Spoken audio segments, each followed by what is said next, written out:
Nos évêques de France ont publié en juin dernier un document intitulé « Déconstruire l'anti-judaïsme chrétien ».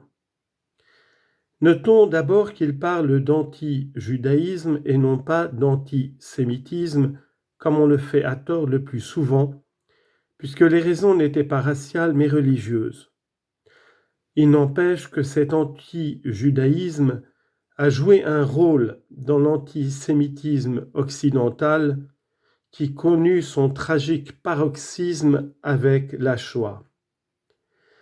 Grâce à Dieu, tout cela s'est définitivement terminé en 1945 et nos frères juifs peuvent se targuer, et ils ne s'en privent pas entre eux, d'être plus que jamais les maîtres du monde en étant les maîtres des banques, des médias et des politiques occidentales. Alors pourquoi nous parler encore d'antisémitisme et d'antijudaïsme en 2023-2024 ?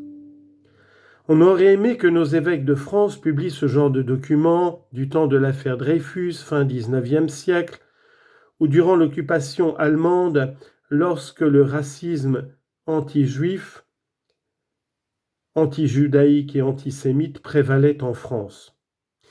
Mieux vaut tard que jamais, certes, mais est-ce si nécessaire alors que depuis 1945, la situation s'est totalement retournée ?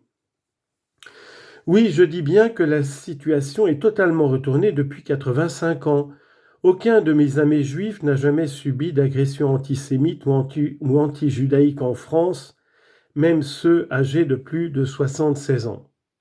Pourtant, moi qui ne me suis pas juif, mais avec mon prénom d'Ismaël, je me souviens bien avoir été raillé par les petits-enfants français de souche autour de moi, raillé Ismaël, Israël, et je me souviens d'avoir été agressé verbalement par un de mes officiers lorsque je faisais mon service militaire et qu'il pensait que j'étais un crypto-juif.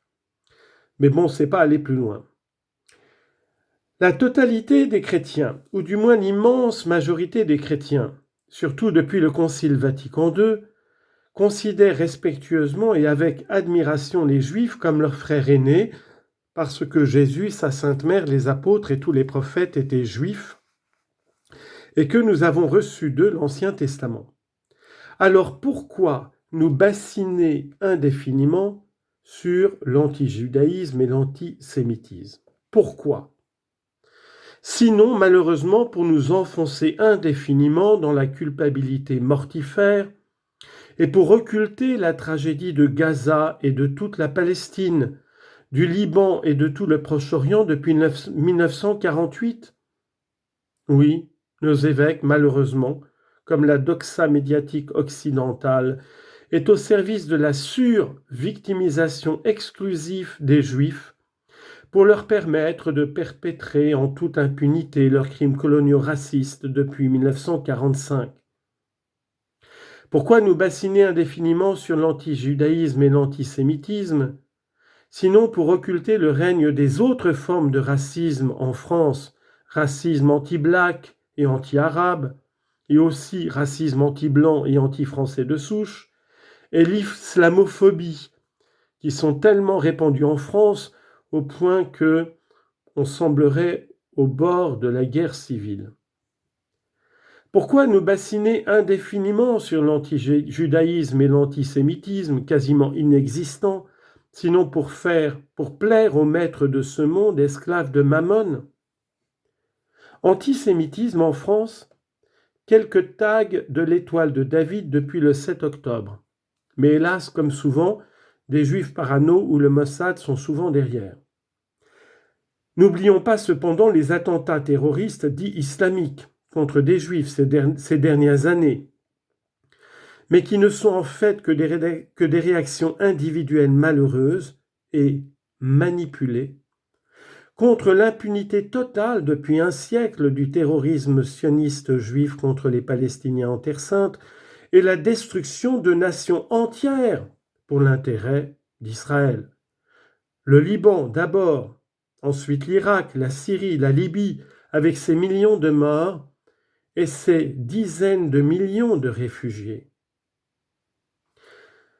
combattre et déconstruire ce qu'il pourrait rester de reliquats d'un anti-judaïsme chrétien prévalant durant 17 siècles. Hélas, ce document ne va pas au fond du problème, car il ne sert à rien de se lamenter sur les effets et les conséquences de causes profondes que l'on refuse de reconnaître, dont on refuse de reconnaître l'existence. Bossuet disait « Dieu se rit des hommes qui déplorent les effets dont ils chérissent les causes ».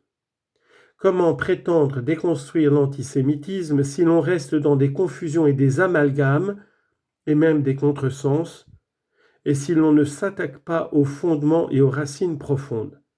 C'est ce que je voudrais essayer d'entreprendre dans cette nouvelle série. Que Dieu vous bénisse tous. Amen.